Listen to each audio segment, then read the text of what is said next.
One thing that Blackbeard has that most pirate crews and characters don't have in One Piece is the will to complete the task, no matter what the cost is. If Blackbeard has to run away from a fight because he's too weak to defeat the person, he's going to run away with no shame. If Blackbeard needs to sacrifice a crew member to obtain a certain power, he's going to do that, no questions asked, because it's going to further benefit his goal. Looking back at Shanks and him getting his infamous scar against Teach, it kind of makes me wonder, how did someone as competent as Shanks get scarred by Teach or Blackbeard? One reason comes to mind, and it's Shanks dropped his guard, like a similar situation with Higuma and Luffy at our Future Village. We know how much Shanks cares about his crew and his allied crews alike, as we've seen when he had the fight with our Eustace Kid. So it's not out of the realm of possibility that Teach actually targeted one of the weaker members of Shanks' crew mid-fight, causing Shanks to drop his guard, and then that is when Teach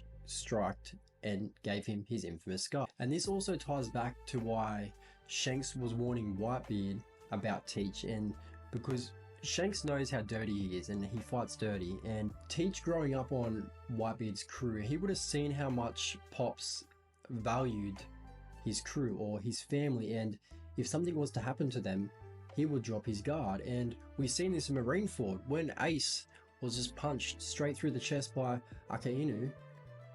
Kizaru swooped in, bang, hit Whitebeard straight away, straight through the arm. Teach handing over Ace to the government, causing an all-out war between Whitebeard and the government or the Navy.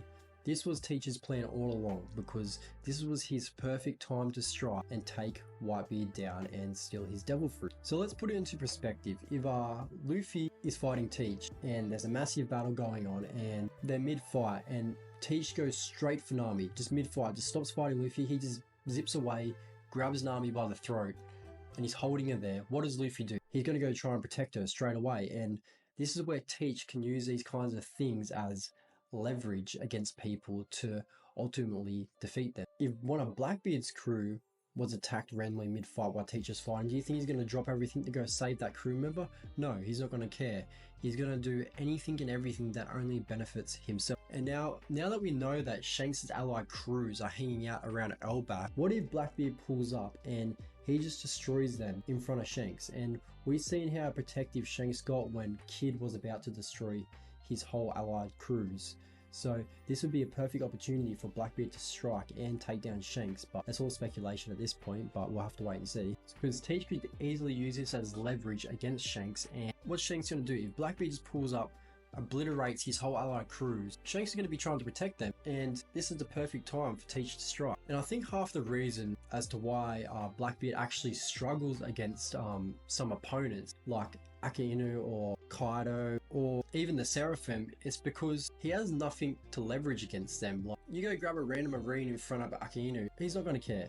He's just going to focus on the absolute justice goal, and this would make it difficult for Blackbeard to fight him because there's not many chances he could cause someone like Akainu, Kaido, the Seraphim to drop their guard, because they physically don't really have anyone that they care about enough to stop everything and protect them. And I think this aspect of Teach's character is going to come into play in the final war, because there's going to be so many people around and Teach was just going to have a field day with anyone that he could attack. It's going to cause people to drop their guards, and this is when he's going to strike. Anyway, that is just my kind of breakdown speculation on Teach's character, and I think that this is his greatest power, is that he does not care what he has to do to complete his goal.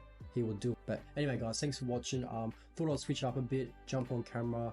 If I don't like it, I'm just going to switch back to how I was doing it before. But anyway, thanks for stopping by, and I'm out.